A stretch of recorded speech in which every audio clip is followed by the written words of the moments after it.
Hey there everyone, welcome on back to the Cars Garage, and to the fourth day of the 12 Cars of Christmas. So we're about to be a third way done. Once we're finished this review, we're going to be already 1/3 of the way done the series. So we're ramping up. It's about to be Christmas Day very soon, which is really cool. Still a little ways to go though. And we obviously still have many more cars to review, and today, here it is. Quite a big one, quite a big present to unbox. Why are we wasting any time? Let's just get right into it and unwrap our present here.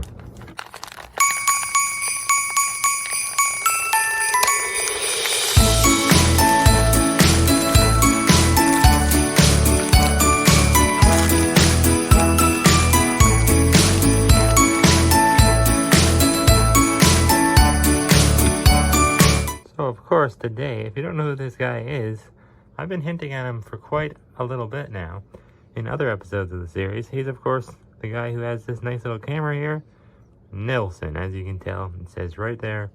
So it wasn't that hard. It wasn't that much of a guess for me when I asked you guys who this guy was. So today, of course, if you don't know who this is, we are going to be taking a look at Mr. Nelson Blindspot, which is he's obviously a cameraman. Oh wait, sorry, there's his camera. He's obviously a cameraman for the Piston Cup. And I've been hinting at this guy for quite a while. A couple other episodes, saying the first and second one, with this camera. I've been showing this camera. All you had to do is know whose camera this was, and you know who I was about to review. But either way, this review, or this suggestion, is coming in,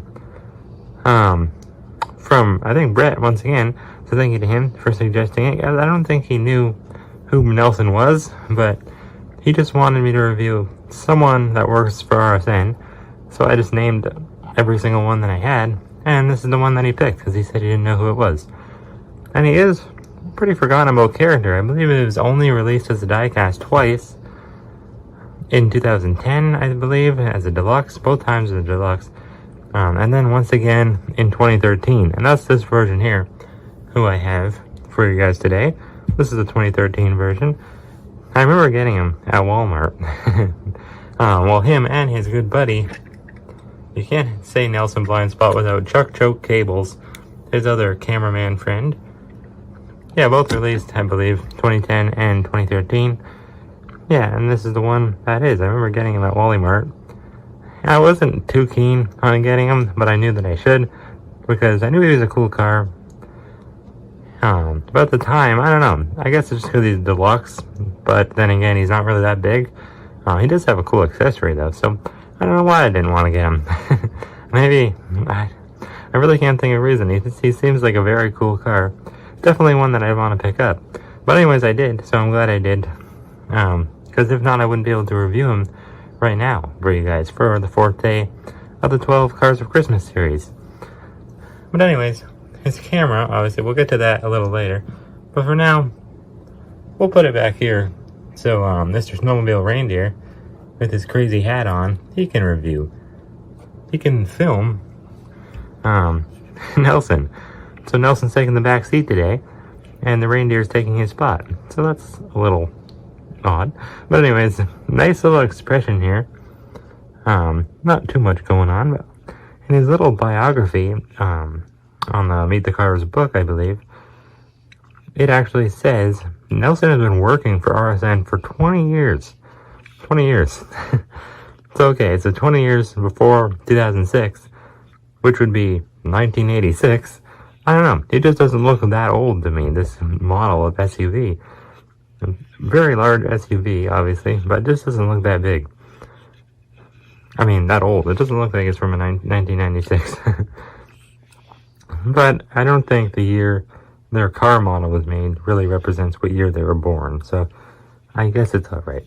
But anyways, seems like he has a plastic eye plate, which is a little strange for a 2013 release. Usually that's a Thailand thing.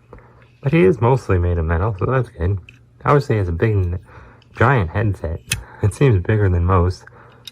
It's probably not that much bigger though. And we have seen this model of SUV used before, not too many times, but a couple times.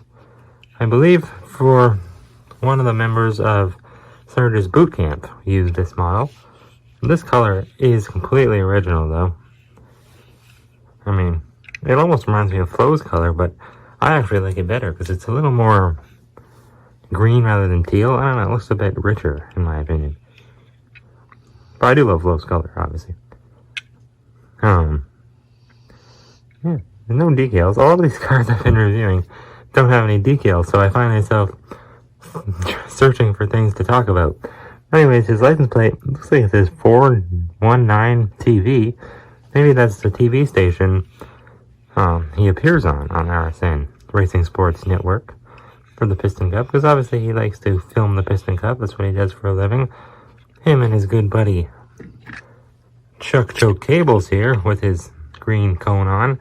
Yes, if you didn't notice already, I do have a lot of Mini Racers Advent Calendar Christmas decorations in the background, because I actually just unboxed it the other day.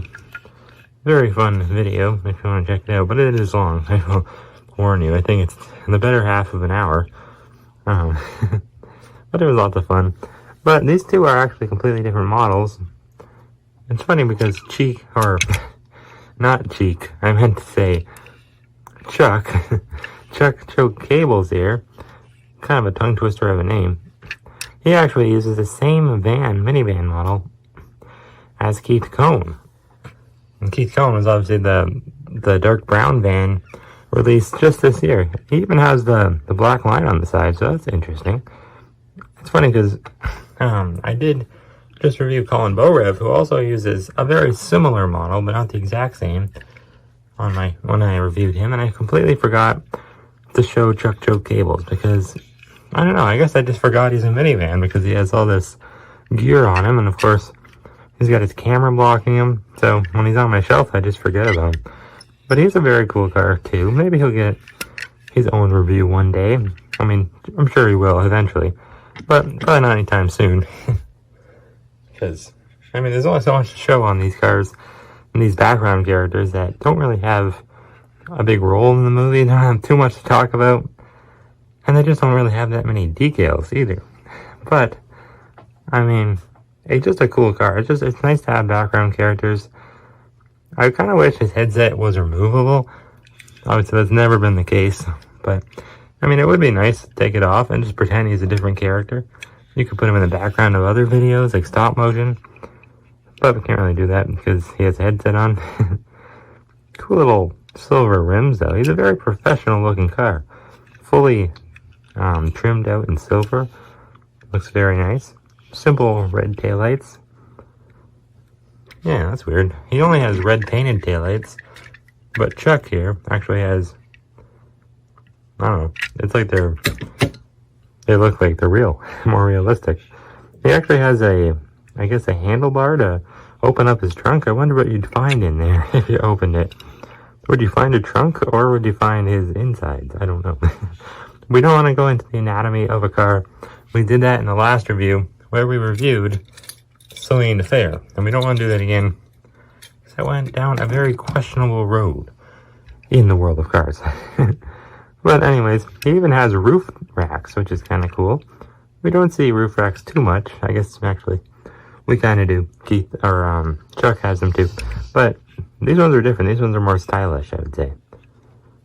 I don't know if he's any different from his original 2010 release, but as you can see on the bottom, or can you? Actually, he doesn't have a date stamp. What the? Usually cars have a little white date stamp, but I don't see any on this guy. It actually looks like it says 2023. What the? Well, that's very weird. I don't know. Does Chuck have one? Nope. Wow. Oh, alright, so I guess it's imprinted in. So maybe, so is his then. Where is it? Oh yeah, I guess that's his date stamp, but it's engraved. That's weird. Usually it's just painted white. So it says 202-3. So that means the 202nd day of 2013 is when he was made. So, I might be wrong. He might actually be a 2014 release, now that I think of it. But I'm not really sure. It was so long ago. he hasn't been released much. That I kind of forget. Because I was very young when I got him, and you know what's weird? Is he does not have one single mark on him. That's pretty good. I would have been pretty young when I got him, so that's pretty cool that he is in perfect condition still. But sorry, Mr. Reindeer, I'm going to have to take this back for a second, this camera, because I do want to show it a little bit. It's a pretty cool camera. I mean, it's definitely the best one we've ever gotten from Mattel. And it even says his name on it, which I definitely appreciated, because I would have probably forgot his name somewhere along the lines. I'm pretty good at remembering cars' names now. I guess I always have been, so I don't know why I'm saying that. But this guy's like a more minuscule background character.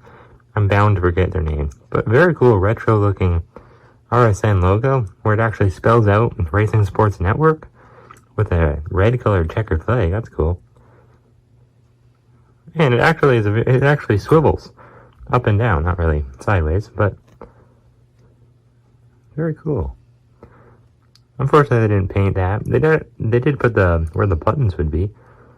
It's pretty nicely detailed for Mattel. Glad they didn't just do it one flat color. That would be ugly looking. Very, very much so. Like they did with some of these presents back here, I was very disappointed. All these little accessories from the advent calendar, they're all just one color. Like, at least they could have done the bow a different color. Come on, Mattel. But anyways, I don't know what else to say about Nelson here. I think it's a really cool release. But I don't see him getting a re-release anytime soon, which is very unfortunate. Because I believe the deluxe line has been canceled. And this guy really can only be released as deluxe. Now, the only way he could possibly be released as a single is if they released him without his camera. I mean, I think that could be done. I think he could fit into a single pack. But then again, they have released other cars from this model as a deluxe before, and they didn't have anything on them. Alright, so I found both models. And luckily I know their names too. This is Benny Breaktrum, the pale orange. I don't know, I never liked this guy. And I believe he was released as a deluxe too. Obviously the pale orange SUV. He's a race fan from Cars 1, so they're both in the same movie. I don't believe this model has appeared in any other movie other than the first one, obviously. And then we have Murphy here, who actually has different headlights and a different grille. So technically, he's actually a different model. I didn't realize that. And this guy has a mouth blade, so how weird is that? He was actually newer than Nelson, which is odd. I don't know. I don't know why Mattel makes the decisions they do. Because obviously, like, some of these SUVs, they're the same model, but they're a different, like, style, I guess. They have different headlights or a different grille, a different bumper, like something like that. But they all pretty much are the same model. But technically, I guess, different mold. I don't know. It's kind of confusing. But either way, we have our giant collection of large SUVs here. And I don't know, there may be more, but I don't think so. If there is, I don't know, I guess I forgot. But anyways, hope you guys have a very Merry Christmas, as it is coming pretty soon. Let's get these guys out of the shot, though. They're not important to this video too much. But anyways, thank you guys for watching. And I'll see you next time for day 5. We're getting close to the halfway point. Day 5 of the 12 cars of Christmas. It'll be very fun. I'll see you next time on the Cars Garage.